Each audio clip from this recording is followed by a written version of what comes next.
meditarmos na palavra do nosso Deus. No domingo passado, nós falávamos sobre a Páscoa, sobre o seu significado em Jesus Cristo, como o Cordeiro de Deus que tira o pecado do mundo. Não simplesmente como no Egito, o anjo do Senhor, ou o próprio Senhor, passando pelo povo e preservando os primogênitos de Israel e tomando os primogênitos egípcios, mas o próprio Cristo que se fez carne, que se encarnou para necessariamente nos redimir, nos salvar e transformar toda a nossa vida. E nós louvamos e engrandecemos o nome do Senhor, porque aquele que morreu na cruz do Calvário ressuscitou, e quando ressuscitou nos deu vida, e vida em abundância, e a vida espiritual que nos motiva e que nos conduz em momentos como esse a engrandecermos e louvarmos o Senhor. E na continuidade do raciocínio, expomos João 13, hoje eu gostaria de falar em Apocalipse capítulo 5. Quero que você deixe aí a sua Bíblia aberta. Apocalipse capítulo 5. E nós vamos ler esse texto e rogar ao Senhor que nos ilumine e nos abençoe na meditação da sua palavra, na exposição da sua palavra. Apocalipse 5. Vi na mão direita daquele que estava sentado no trono um livro em forma de rolo, escrito por dentro e por fora, e selado com 7 selos. Vi também um anjo forte que proclamava com voz forte: quem é digno de quebrar os selos e abrir o livro? Ora, nem no céu, nem sobre a terra, nem debaixo da terra, ninguém podia abrir o livro, nem mesmo olhar para ele. E eu chorava muito, porque ninguém foi achado digno de abrir o livro, nem mesmo de olhar para ele. Então um dos anciãos me disse: não chore, eis que o leão da tribo de Judá, a raiz de Davi, venceu para quebrar os 7 selos e abrir o livro. Então eu vi, no meio do trono e dos 4 seres viventes, e entre os anciãos em pé, um cordeiro, que parecia que tinha sido morto. Ele tinha 7 chifres, bem como 7 olhos, que são os 7 Espíritos de Deus enviados por toda a terra. O cordeiro que foi e pegou o livro da mão direita daquele que estava sentado no trono. E quando ele pegou o livro, os 4 seres viventes e os 24 anciãos se prostraram diante do cordeiro, tendo cada um deles uma harpa e taças de ouro cheias de incenso, que são as orações dos santos, e cantavam um cântico novo, dizendo: digno és de pegar o livro e de quebrar os selos, porque foste morto, e com o teu sangue comprastes para Deus os que procedem de toda tribo, língua, povo e nação. E para o nosso Deus os constituíste reino e sacerdotes, e eles reinarão sobre a terra. Vi e ouvi uma voz de muitos anjos ao redor do trono, dos seres viventes e dos anciãos, cujo número era de milhões e milhares de milhares, proclamando com voz forte: digno é o cordeiro que foi morto de receber o poder, a riqueza, a sabedoria, a força, a honra, a glória e o louvor.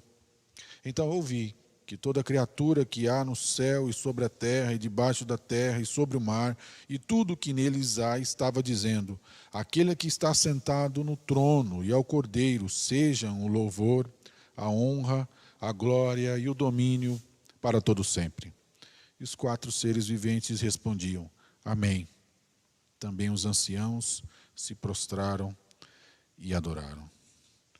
Queridos, o livro da Revelação, o livro de João, de Apocalipse, nós observamos que do capítulo 1 ao capítulo 3 é uma introdução à realidade da igreja na Terra.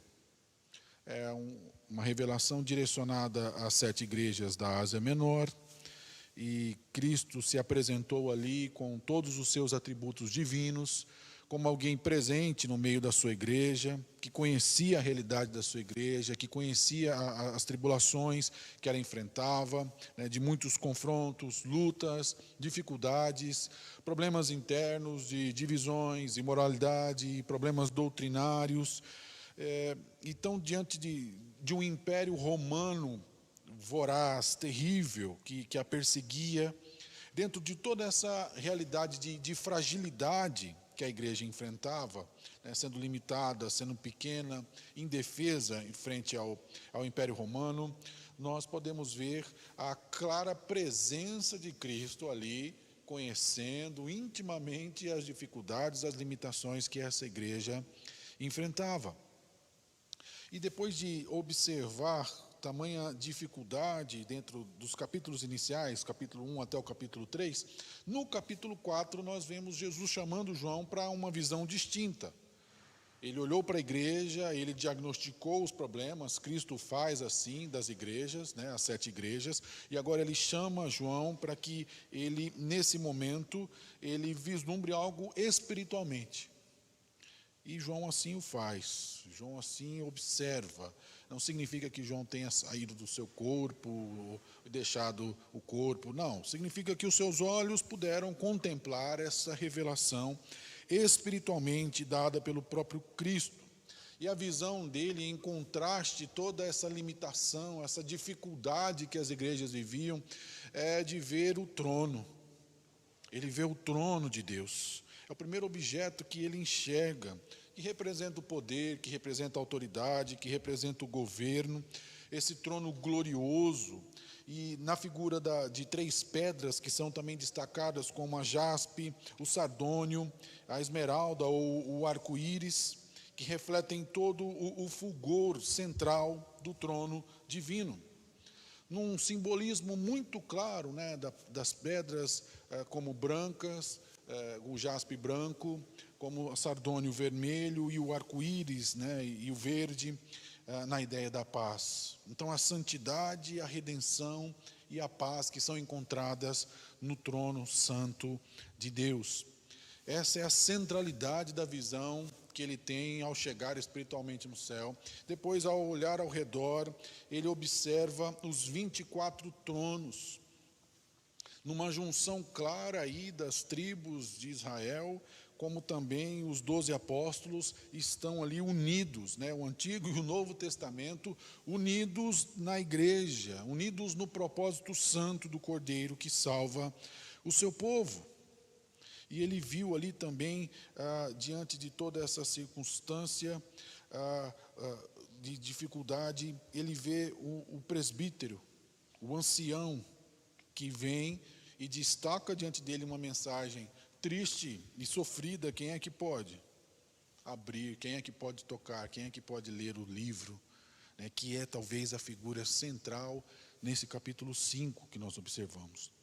Então, dentro de todas essas descrições, estão cheias de fundamento e ligações com o Antigo Testamento. Podemos olhar o livro de Ezequiel, lá no capítulo 1, no versículo 5, no versículo 10, todas essas figuras desses anjos, desses animais, de semelhante a animais domésticos, né, como a semelhança de um leão, de um novilho, todas essas figuras, ou de águia, dando uma ideia de que toda a criação está envolta ao reconhecimento claro da presença de Deus, de quem é o Senhor. Então, nesse capítulo 4, nós podemos ver claramente essa figura do novo céu, essa figura da nova terra, desse povo chamado a exaltar e a bendizer o Senhor. E ele tem essa figura ali no capítulo 4 que nos leva, então, no capítulo 4 ele tem uma visão geral ali do trono, dos 24 tronos, dos 4 seres viventes, dos anjos cantando, e ele tem toda essa figura. E nós podemos ver que quando chega no capítulo 5, ele já tem uma visão muito mais, ele parece que dá um foco, tá? Ele olha e vê a mão direita de Deus, e ao ver a mão direita ele vê que tem um livro, e é dentro desse contexto que ele se apresenta nesse capítulo 5 a revelar toda a visão, não só ali do trono, não só dessa região celestial, mas eu me atrevo a colocar a temática como uma visão do rito da redenção. Ali claramente, aqui no capítulo 5, ele está visualizando a coroação do Cordeiro de Deus que tira o pecado do mundo. Está sendo revelado claramente ali a identidade dele, está sendo revelada a legitimidade desse Cordeiro, que tem a autoridade, que tem a dignidade, que tem a legitimidade de tomar o livro da mão do Supremo Deus e Senhor e Pai, e fazer isso com todo o poder e autoridade, cumprindo todo o desígnio do Pai. Diante do contexto que nós temos vivido, eu queria contar uma história que, né, nós temos vivido um contexto muito difícil, né? Em alguns aspectos, talvez vivemos quase que num regime de exceção, onde a lei é subjetivada constantemente, um valor, né, simplesmente naquilo que é conveniente a muitos administradores desta lei. E o nosso país tem vivido essa inconstância e essa dificuldade terrível diante das leis, onde aquele que parece inocente é preso, aquele que é culpado é solto, e nós vivemos em situações extremamente difíceis. Mas ao ler um livro que é colocado por muitos como um livro infantil, né, o livro do Pinóquio, As Aventuras de Pinóquio, não tem nada de infantil. Talvez as versões da Disney possam ser romantizadas, mas não é um livro muito infantil. Pelo contrário, ele tem histórias muito fortes. E Pinóquio ali é destacado como um boneco de madeira, né, dentro dessa fábula, e ele então é construído ali pelo seu pai, né, que o faz num tronco de madeira, e ele o faz com muito carinho, e esse boneco tem vida, mas ele se torna um boneco travesso. Ele não obedece o seu pai, ele não gosta de ir à escola, ele não gosta de fazer o que é correto. E diante de várias tramas desse livro, em determinado momento ele é enganado pela raposa e pelo gato, que de certa forma o iludem na ideia de que ele poderia plantar as moedinhas de ouro que ele havia ganhado, e que essas moedinhas se transformariam numa árvore com milhares de outras moedas de ouro. E assim o iludem, e ele o faz, e esse gato e essa raposa, numa trama terrível, se disfarçam de assassinos, tentam matar, né, e matam o boneco, como é descrito no livro, Pinóquio. Mas dentro de toda essa trama, depois que ele supera essa situação, nos conta na página 116 que ele, quando retorna à cidade, muito triste por descobrir a trama da raposa e do gato, ele vai ao judiciário. Ele vai ao juiz. O juiz aqui, também, como é uma fábula, ele é descrito como um macaco, um gorila enorme, né, com vários dias, respeitado, né, por ser mais idoso. E esse gorila ali, então, o recebe, e ele, então, conta toda a sua história a esse gorila, e esse juiz, acreditando que esse juiz olhasse por ele e atendesse a sua causa, e esse juiz simplesmente fala: ele é inocente, então lance ele na cadeia. Essa é a visão que ele tem. Então ele é lançado e ele fica 4 meses ali preso na cadeia, até que ele começa a dizer que ele não é inocente, que ele também é culpado. E aí então eles falam: então você é culpado, porque nessa cidade, desculpe o termo que é usado no livro, o nome dessa cidade é a cidade dos engana-trouxas. Então você também é um trapaceiro, então você pode ir embora. Então ele é libertado dentro de um feriado que o príncipe coloca. E então, diante de uma situação onde ele não via nenhum recurso, ele se coloca diante dessa circunstância, e assim ele pode seguir a sua trajetória, como é colocado no livro. Eu chamo a sua atenção para essa situação porque não me parece muito semelhante nos dias que estamos vivendo, a olharmos para o lado e não termos recurso nenhum. Se formos acometidos diante de alguma injustiça, para quem nós vamos correr? Quem será o nosso recurso? As coisas estão se agravando e as coisas estão difíceis. E talvez num momento semelhante como esse, dentro desse exercício que Cristo faz com João, fazendo o olhar para o céu, olhar para o trono, olhar para a mão direita de Deus, olhar para o livro, identificar aquele que é capaz de redimir, aquele que é capaz de salvar, é fundamental como um exercício de vida da igreja. Ao invés de nos identificarmos como malfeitores, que não fomos, nós devemos necessariamente nos identificar com o Cordeiro de Deus, que tira o pecado do mundo.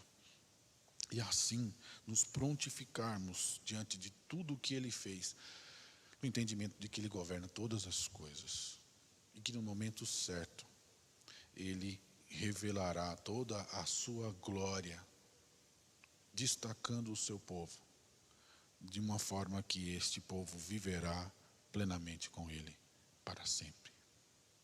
Então, dentro dessa visão, desse rito da redenção, eu te convido a ver a ideia da visão inicial, que é a visão da tragédia. Essa é a visão até o versículo 4. É uma visão que ele é levado lá para o trono, ele é levado para o céu, espiritualmente, e o que ele vê é uma tragédia. É uma cena celeste maravilhosa. Ele vê o livro, ele vê o trono, ele vê a mão direita, mas ninguém é capaz de se mostrar digno diante daquela circunstância de tomar o livro e de ler o livro como uma figura necessária para a salvação e para a redenção. E a figura do livro é tão interessante porque o livro aqui é retratado no Antigo Testamento como o livro da lei.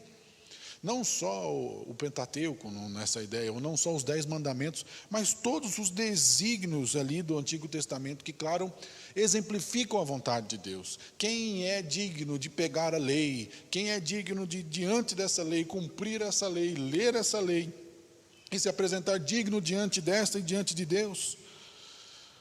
Ao olharmos e falarmos do livro, nós lembramos de Jeremias, que sempre apontou a ideia do livro, desse significado, dessa condenação, desse livro que adquire esse significado de condenação, desse povo que se volta contra o Senhor, desse povo babilônio que é uma ferramenta usada para impedir, para punir esse povo do Senhor. Olhando também para o livro de Daniel, que nos mostra todos os desígnios desse livro como a vontade santa de Deus. Ezequiel, capítulo 2, como esse pano de fundo tão claro para Apocalipse aqui, quando ele diz assim: então vi, e eis que certa mão se estendia para mim, e nela se achava o rolo de um livro. Estendeu-o diante de mim, e estava escrito por dentro e por fora. Nele estavam escritas as lamentações, os suspiros e ais. Queridos, dentro de todo esse aspecto, nós podemos ver desse livro, que é apresentado aqui, nessa visão da tragédia, há um livro escrito por dentro, por fora, e com 7 selos, que ninguém pode tomar da mão de Deus, e que ninguém pode ler. E a figura é clara que João tem é de desolação. Estou perdido. Estamos perdidos. O que eu posso fazer diante de uma situação? Eu não sou digno. Eu não posso tomar esse livro. Quem é que pode? E o desafio que fica diante de uma visão de tragédia, mesmo que seja no céu, o desafio que fica é olharmos para a providência clara do nosso Deus. Porque dentro dessa visão da tragédia, nesse rito da redenção, nós somos conduzidos a partir do versículo 5 ao 7, a vermos que a visão desse rito da redenção, nós vimos a visão da providência de Deus. Claramente, há o anúncio da dignidade de Cristo aqui. O ancião ou o presbítero chama a atenção de João e fala: ei, tem alguém que é digno de fazer isso. Tem alguém que foi providenciado pelo próprio Deus. Você não precisa chorar. E ele usa essa frase maravilhosa: ele venceu, que é a mesma coisa do que ele morreu, porque era necessário morrer. O leão. E ele utiliza 2 figuras que legitimam essa atitude desse cordeiro que apareceu no meio do trono lá, que ele viu. Ele é o leão da tribo de Judá. Dentro dessa figura também, tanto do Antigo Testamento, claramente lá em Gênesis 49, versículo 8 e 9. Judá, teus irmãos te louvarão, a tua mão estará sobre a cerviz de teus inimigos, os filhos de teu pai se inclinarão a ti. Judá é leãozinho, da presa subsiste, filho meu, encurvam-se e deitam-se como leão e como leoa. Quem o despertará? Nessa promessa de Jacó aqui, quando ele chama os seus filhos para abençoar os seus filhos, ele profetiza diante de Judá, claramente essa figura de que o cetro não se afastaria de Judá. De lá viria aquele que esmagaria a cabeça da serpente, de lá viria o Filho de Deus. Por isso ele é o leão da tribo de Judá. Ele tem que ser identificado assim. É assim que o presbítero fala com João e identifica, não é qualquer um, é alguém prometido. Ele também é a raiz de Davi. Em Isaías nós observamos essa promessa lá no capítulo 11, naquele dia recorrerão as nações à raiz de Jessé, que está posta por estandarte dos povos, a glória lhe será a morada. Naquele dia o Senhor tornará a estender a mão para resgatar o restante do seu povo, que for deixado da Assíria, do Egito, de Patros, da Etiópia, de Elão, Sinar, Amate e das terras do mar. Essa raiz de Jessé, esse simbolismo claro. Irmãos, quando Cristo se encarnou, não havia rei sobre Judá. Hoje não existe rei terreno sobre Judá, porque aparentemente está um trono vazio, mas Cristo é a raiz de Jessé, esse que ocupa legitimamente o trono de Israel. Por mais dentro desse simbolismo, uma árvore derrubada, se ela ficar com o restante do tronco, vai surgir desse tronco claramente um broto que se tornará novamente árvore. É essa a ideia de que Jesus é a raiz de Davi, aquele que é legítimo para pegar o livro. Ou seja, ele é prometido lá em Jacó, ele é prometido aqui em Isaías, ou seja, ele é aquele que é levantado por Deus para cumprir a promessa. E é esse que também é o Filho de Deus, que é o Cordeiro, que tem a dignidade de pegar esse livro. Nós falamos da legitimidade, mas a dignidade perpassa a ideia de que ele venceu. E toda a ideia que você lê nesse capítulo, que diz que ele venceu, identifica o Cordeiro de Deus que venceu como que morreu. Isso é importante aqui nessas figuras. Mesmo que Jesus seja apresentado como leão, aquele que é forte, a raiz de Jessé, de Davi, aquele que era guerreiro, ele é apresentado, mas aquele que vence não é o leão necessário, não é a figura do leão, não é a figura necessariamente de Davi, mas é a figura do cordeiro. O cordeiro, que é aquele animal apresentado para sacrifício. Desde o Antigo Testamento, outros animais eram apresentados, mas o cordeiro é o principal deles, mostrando toda a sua docilidade, mostrando toda a sua pureza, e nesse momento de entrega, sem gritar, sem espernear, ele assume a sua figura no momento adequado de morte para salvar o seu povo. Esse que venceu, que abriu o livro, ele venceu porque ele morreu. Ele é vencedor porque assim o fez. E é essa figura que traz a ideia não só da legitimidade, mas da dignidade do Cordeiro de Deus, que é um cordeiro, não, na melhor tradução, não é como aquele cordeiro como se fosse morto, é o cordeiro que foi assassinado, é a melhor expressão.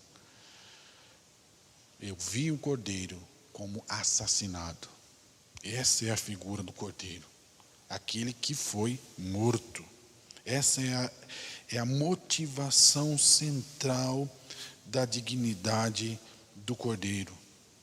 Ele tem 7 chifres, ele tem 7 olhos, ou seja, ele tem toda a força, ele tem todo o poder, ele é onipresente, onipotente, ele é onisciente. Todas essas figuras estão ligadas a esses chifres, esses olhos, na figura do Santo Espírito de Deus, que foi enviado pelo próprio Cristo. Cristo está, o seu corpo está no céu, mas o seu espírito foi enviado e está aqui conosco.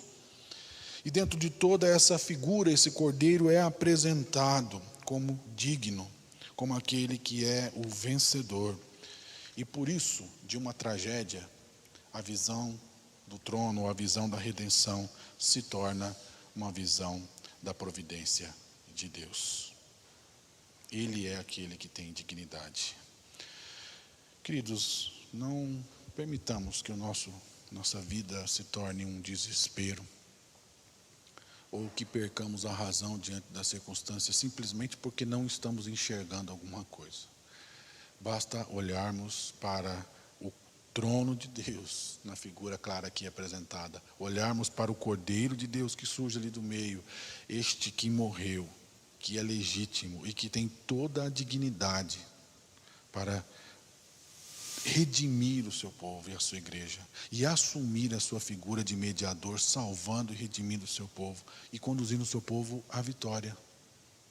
Eu e você não somos vitoriosos porque cumprimos ritos, ou porque cumprimos metas, ou porque cumprimos uma ética ou uma moral. Nós somos mais que vitoriosos porque Ele venceu, e Ele só venceu porque Ele morreu, e Ele morreu no nosso lugar. Isso precisa ficar forte. Um período de Páscoa, um período de entendimento do que se tem passado. Ele está sobre a sua igreja. Ele ama a sua igreja. Ele conduz a sua igreja. Ele redimiu e resgatou a sua igreja. Por isso, em terceiro lugar, essa visão do rito, ela não perpassa só a tragédia e a providência, mas ela perpassa a coroação do Cordeiro. Versículo 8 ao 14, nós observamos essa ideia. O versículo 8 revela, então, a reação de todos esses seres viventes diante, desses seres presentes, diante do Cordeiro de Deus que venceu. E quando ele toma o livro, nos diz o texto que ele toma o livro na mão, com toda a autoridade. E quando ele o faz, automaticamente aqueles que estão ao redor, nos 24 tronos, os 4 seres viventes, todos se prostram em louvor, em adoração àquele que é coroado, àquele que tem autoridade de pegar o livro, de abrir os selos no capítulo 6. E assim conduzir o seu povo em redenção. Todos oferecem música, oferecem incenso, oferecem adoração e se prostram em adoração. É uma festa total. De uma tragédia à providência, a uma festa. Essa é a figura que João tem. Mesmo se ele olhasse para a igreja e visse a igreja tão pecaminosa, com tantos problemas internos, com problemas externos, de perseguição, ele é chamado a olhar para Cristo, ele é chamado a olhar para a obra que o Cordeiro de Deus realizou pelo seu povo, que governa todo o seu povo. Essa é a ideia. Esse Cordeiro foi coroado, ele é digno, ele venceu e ele governa todas as coisas. Mesmo que eu e você não entendamos as circunstâncias que estão diante de nós, da nossa família, diante do nosso país, nós devemos entender claramente que nada foge ao controle desse Cordeiro que é digno de tomar o livro e que reinará até o último dia, onde ele subjugará todos os seus inimigos e retornará ao governo, ao Pai. E assim gozaremos a sua presença eternamente. Essa é a certeza que nós temos. Nós somos chamados a olhar para isso. É isso que tem que nos motivar, muito mais do que qualquer vantagem que eu e você possamos encontrar aí nas peculiaridades da vida. Nós precisamos estar fortalecidos diante da obra desse Cordeiro que venceu, que morreu e que é digno de tomar o livro e de abrir os selos, porque ele foi morto, porque ele foi assassinado. Não se esqueça jamais disso. Falarmos de Páscoa é lembrarmos de morte. É importante lembrarmos que ele morreu. E ele morreu no meu lugar, no seu lugar, por causa do meu pecado, por causa do seu pecado. Isso tem que trazer um quebrantamento no nosso coração. E a ideia de vitória é que a vida deste que ressurgiu também nos é passada. Assim como ele se fez maldito por nós, ele também nos fez filhos de Deus, porque ele é puro e santo. E hoje eu e você só olhamos para essa escritura e somos iluminados pelo Espírito por toda essa obra que Jesus fez pela sua igreja e pelo seu povo. Dentro de todos esses círculos aqui do trono de Deus, né, o povo adorando, nós somos conclamados a adorar e bendizer o Senhor. E eu quero convidar você a fazer isso. Que você não se revolte como o Pinóquio da história, que se via indigno, que se via pecador e que queria uma solução dos seus problemas tão somente na sociedade. Eu quero dizer para você que nós só temos um recurso de verdade nessa vida, e esse recurso é o Cordeiro de Deus. Esse que está no céu, assentado à direita do Pai, e que tem toda a autoridade, porque toda a autoridade foi dada, como diz Mateus 28. E porque toda a autoridade foi dada, ele diz que eis que estou com vocês. Ele não estará, ele está. Ele está presente com a sua igreja. E que eu e você nos fortaleçamos nesse entendimento. E assim percorramos a caminhada que nos está proposta, onde o Cordeiro de Deus deve ser exaltado e bendito e adorado. Agora, diante de tudo o que foi feito, só nos cabe adorar. Que assim como estes 4 seres viventes, os 24 anciãos, os anjos, todos se prostram e adoram, eu e você também somos convidados a fazer isso, porque Ele venceu. Ele fez o que ninguém mais poderia fazer. Enche o seu coração de alegria, enche o seu coração de júbilo, de adoração, de louvor, porque o Cordeiro venceu, porque o Cordeiro é legítimo, porque o Cordeiro tem dignidade, porque o Cordeiro que venceu, morreu e ressuscitou para redimir e para salvar o seu povo. Nós vamos cantar mais uma vez ao Senhor. Quero que você, juntamente conosco, louve, e depois voltaremos orando, dando os avisos, orando e encerrando esse momento.